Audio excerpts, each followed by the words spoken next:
Signs of Life on Mars through the eyes of a science fiction writer who has speculated on just such things for years.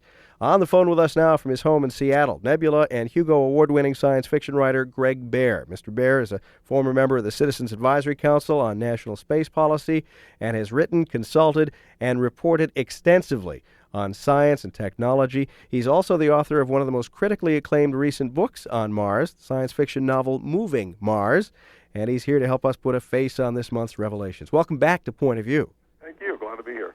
Let's walk our listeners through this. So we have this rock they found in Antarctica. How can they link that possibly to Mars, and what did they find there? Well, the rock has oxygen isotope ratios that link it with Mars, and we know that it's quite possible for asteroids to have impacted Mars and knocked chunks of it off into space.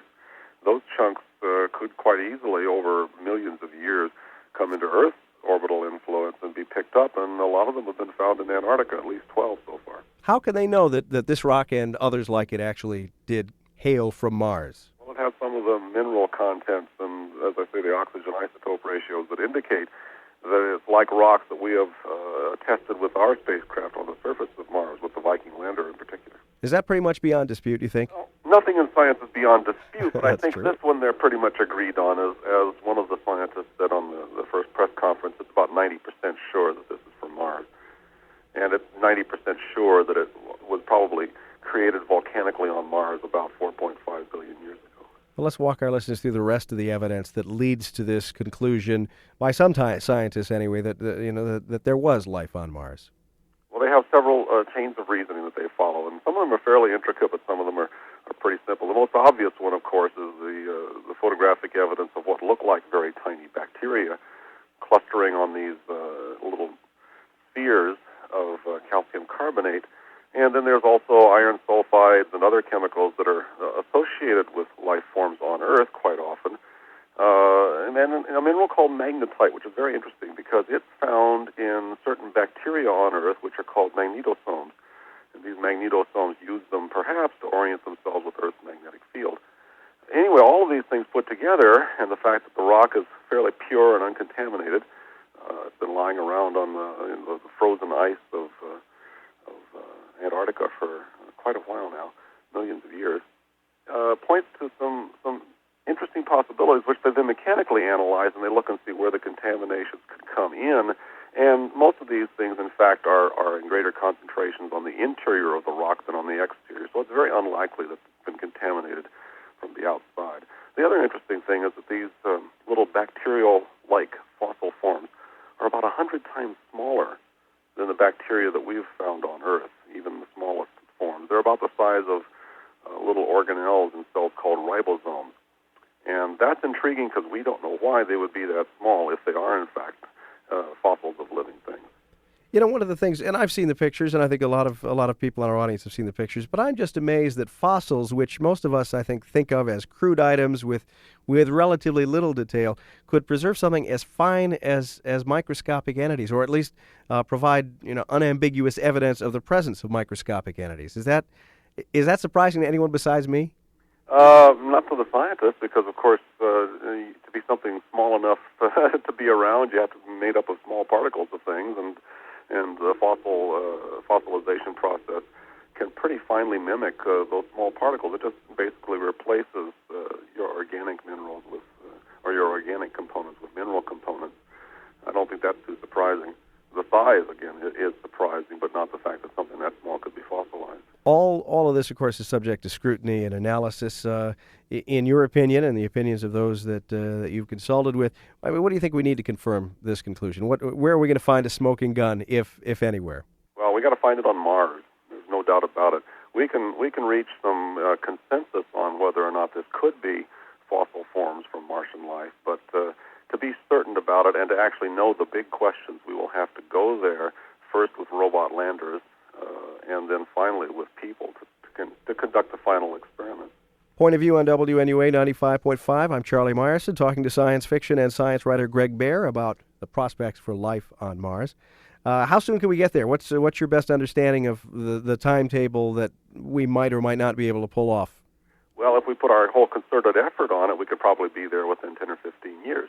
I don't think there's quite the political will to do that, but certainly this news has created a lot of interest.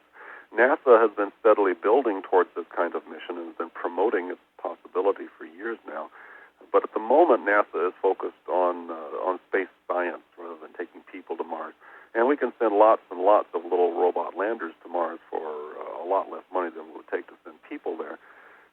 I think that, however, eventually we're going to need something for our children to be excited about and something for them to do.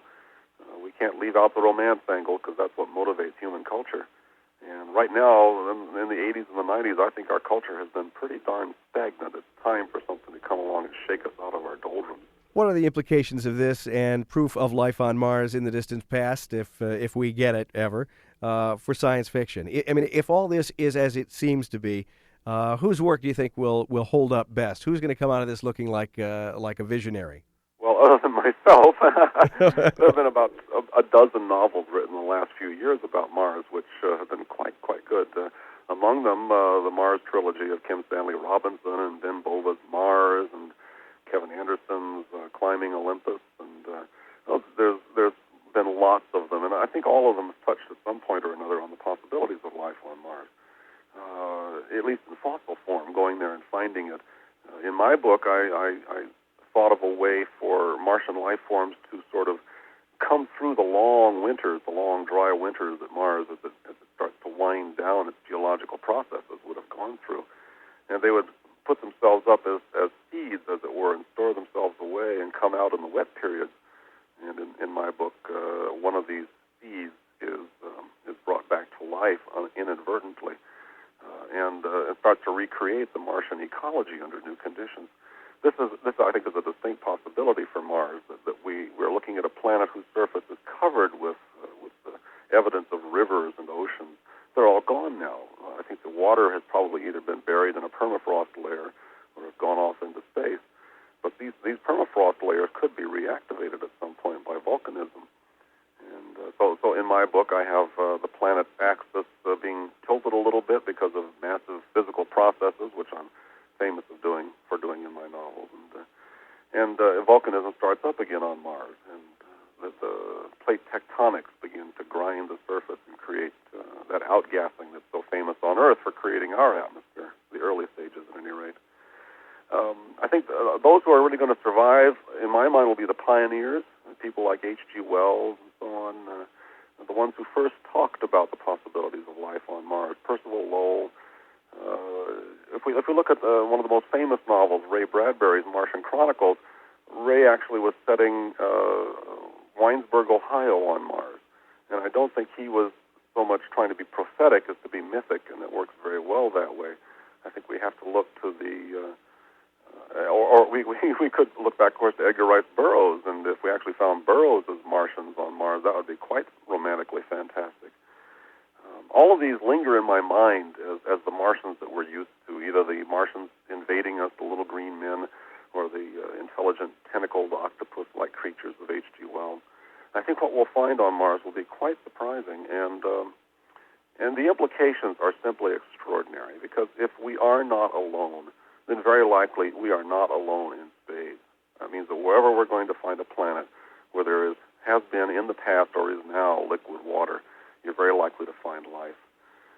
There are other candidates in the solar system. Europa, one of Jupiter's moons, very likely has liquid water underneath its layer of ice. And that liquid water is created by internal heat on Europa.